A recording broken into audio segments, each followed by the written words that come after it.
What's something you'd find in a lower class home that rich people wouldn't understand? There was a scene from Family Guy where Carter Schmidt Lewis' rich dad visits their house. When he walks in, he says, "Oh, I forgot you were poor, and so your front door opens directly into your living room." I felt that. The front door opened into my childhood bedroom that I shared with my two brothers. We use the back door exclusively. Yeah. A common room that also serves as a bedroom. I think most of my kids' friends don't even understand that some siblings have to share rooms. And here I was too embarrassed to tell people I shared a bed with my sister.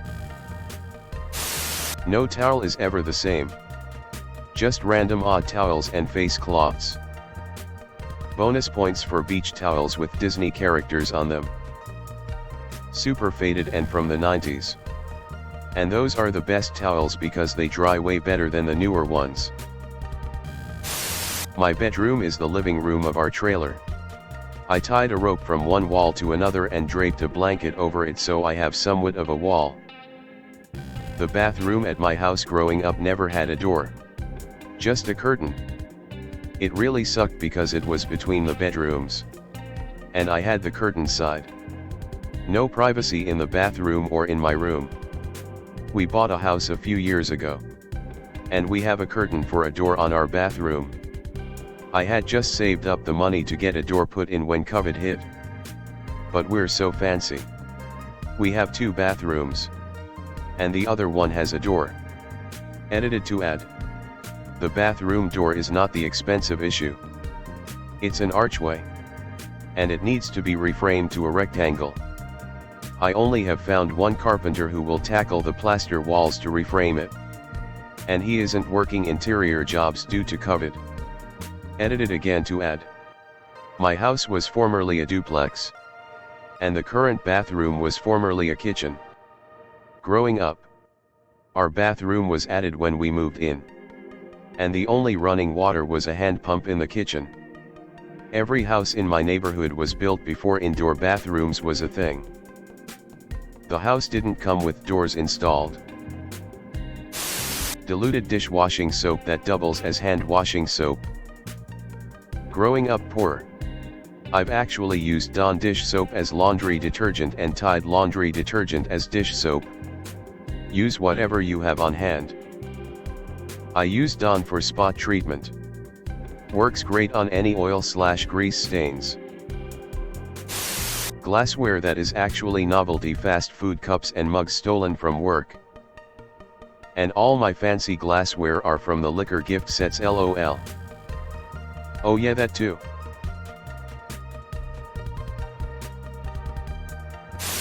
Back when I was a needle nose pliers, we changed the channel on the TV with. One kid would change the channel while the other, usually me, went outside whatever the weather to turn the antenna until the channel came in.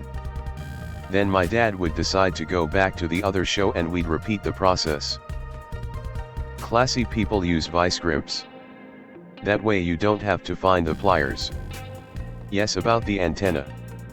We had a TV that had individual tuners for each station. It was really cool. It was a 10, but it meant you didn't have to climb on the roof. It had color too. I miss that TV. We bought it from LaBelle's back in the early 80s. The individual tuners was pretty cool. It didn't do proper UHF, but we didn't have much UHF in our area anyway. We could swing channel 15 using the manual tuner on channel 12, but it was hard. We had to change the antenna so that it could get UHF, then use the tuner to monkey with it. We had 2, 5, 6, 11, 13, and 15 sketchy.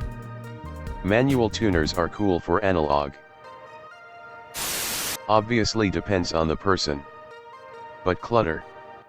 Rich people often have more space and more options for organizing their things out of sight. Poor people have fewer places to put things and often a harder time letting go of stuff because what if they need it later and can't afford a new one? My last apartment had a storage space that was a weird indentation that was like 1 foot deep. Too shallow to actually store anything in. But we had nowhere else to put some of our stuff. Some people will be like just get rid of the stuff you don't need. Which is hard for poor people. But also I think most people forget that winter exists. Where the f*** do you expect me to leave my Christmas decorations and heavy winter coat during the summer? I feel thus. I was super poor at one point in my life. I'm doing better now. I had everything. Kinda broken step stool. Saving it because it will still work if you lean to the right. Someone giving away a dresser, take it? You need storage space.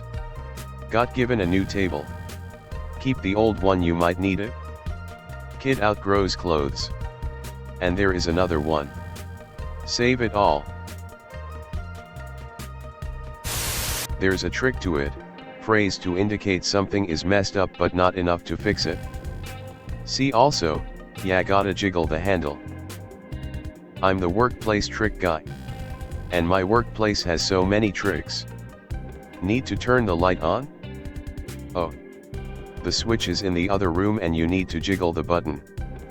The old Android pad that plays music? Oh. You gotta bend the charger cord this way and let her have a second to catch up. This door needs locking? Lift it up as you turn the lock. That door needs unlocking? You gotta tap it 3 times. Do a spin and answer a riddle. It sucks when your doors end up developing a sphinx in the handle. That's for sure. A lot of unfinished renovations.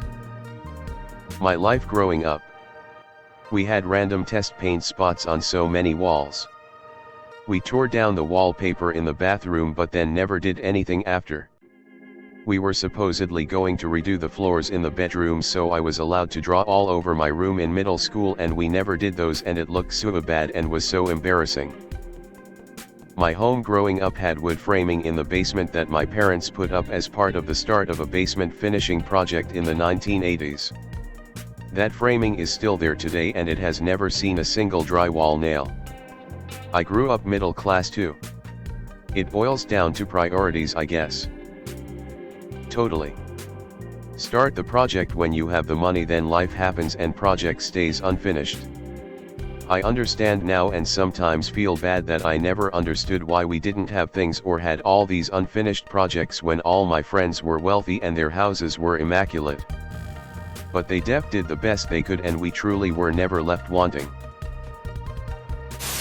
I think Western poor houses would tend to be more cluttered. You can't rebuy things easily. So you end up keeping around doubles of things you already have. Or extra things you aren't using but might need sometime. Because you don't know if you'd be able to afford it in the future. My dad wouldn't let his partner get rid of any of the double kitchenware they had after moving in together in case they broke up and he had to buy it again. So now they have 3 bread knives. Etc. That's true. But I also know folks with money who have junk all over the place. It comes from having enough room that you can just dump your Christmas junk in a room and close the door till next year. Or your kids get so many toys that they never open them all. As a former child, I do not believe there is a kid out there that gave up and did not open all of them. No matter the pile. I felt like a total asshole once. I was visiting someone for coffee. And something spilled. So I was helping wipe it up. A single AA battery rolled toward me on the counter. And I asked if it needed to be someplace. And was told it went in a drawer. I opened the drawer. And there were several batteries. But none in packages. I said, "Damn. Don't you hate it when you accidentally destroy the packaging getting a couple of batteries out? And then have to find a place to put them all?" It turned out they didn't leave batteries in small devices. They just put them in to use the item. Then took them back out and saved them to use in something else when needed. Wow, I've never heard of that before. Smart if you've dealt with corrosion from a leaky old battery. Sad if it's for the reasons it sounds like. It was for the latter. as a person who usually orders 24 or more AA batteries at a time. A thing I learned growing up. It was kind of sad. But as that same person, it was a really good thing for me to see. It's remarkably easy to get hung up on something you don't have, and forget how much you actually do have. It's remarkably easy to get hung up on something you don't have, and forget how much you actually do have. This is absolutely true. I grew up poor in the woods of West Virginia, and there were a lot of things we didn't have. Struggled just to have enough food on the table.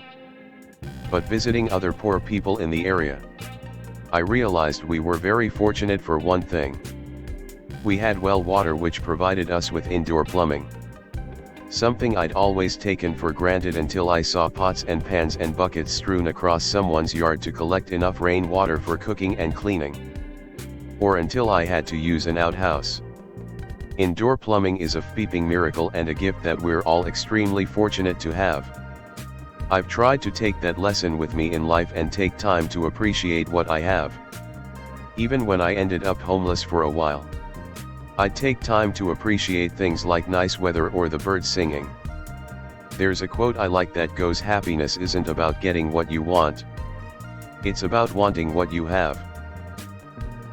Hey guys, if you like this video then smash that like button. Subscribe to the channel for more contents like this. And don't forget to press that bell icon to get notified for future videos. Thanks for watching. Click here to see more videos.